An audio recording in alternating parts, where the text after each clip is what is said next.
की थी, 17 में मैं चेयरमैन नियुक्त हुआ था।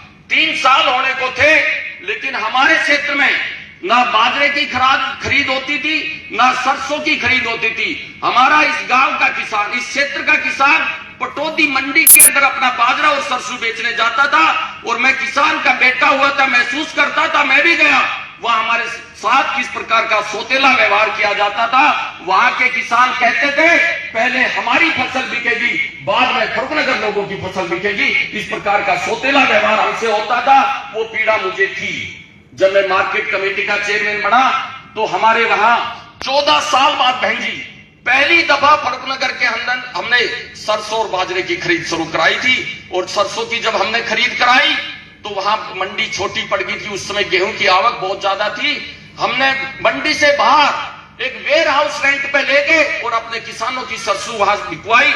और मेरे किसान बैठे, बहन जी मैं आपके माध्यम से आपको बताना चाहता हूं, सारे किसान बैठे मेरे भाई, बताओ एक भी किसी की ट्रॉली सरसों की वापिस नहीं आ रही थी। उसमें मॉइस्चर था, कुछ भी था जी, वो सुखाए के बिकवाई मैंने अपने किसान भाइयों को। रात के 12 बजे तक मैं आप लोगों के बीच में रहा, किसी की सरसों वापिस नहीं आने दी, बाजरा वापिस नहीं आना दिया।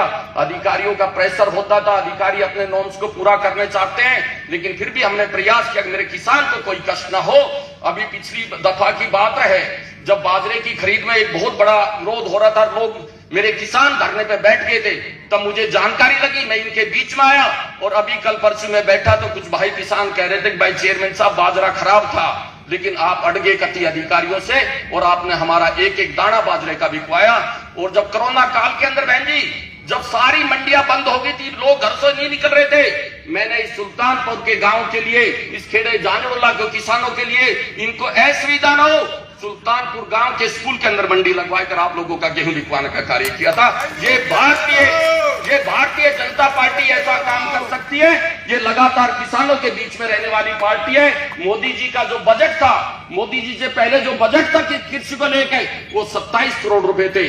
आज 1,25 करोड़ रुपए केंद्र का बजट है, जो कितना बढ़ा के मोदी जी ने किया है। आज से पहले जो सरकार आई, कभी किसानों की सुध नहीं ली। 10 साल कांग्रेस की सरकार रही, 70 साल तक थी। बीच में भाजपा की सरकार का ही माननीय प्रधानमंत्री अटल बिहारी वाजपेयी ने किसानों की सुध ली और किसान क्रेडिट कार्ड दिया। मेरा किसान व्यापारी से लोन लेता था, ब्याज पे लोन लेता था, 2 रुपए 3 रुपए सैकड़े पे लोन लेता था। और जब फसल बेचने मंडी में आता था तो व्यापारी उसके पैसे रख लेता था, वो खाली हाथ घर जाता था, ब्याज लगा देता।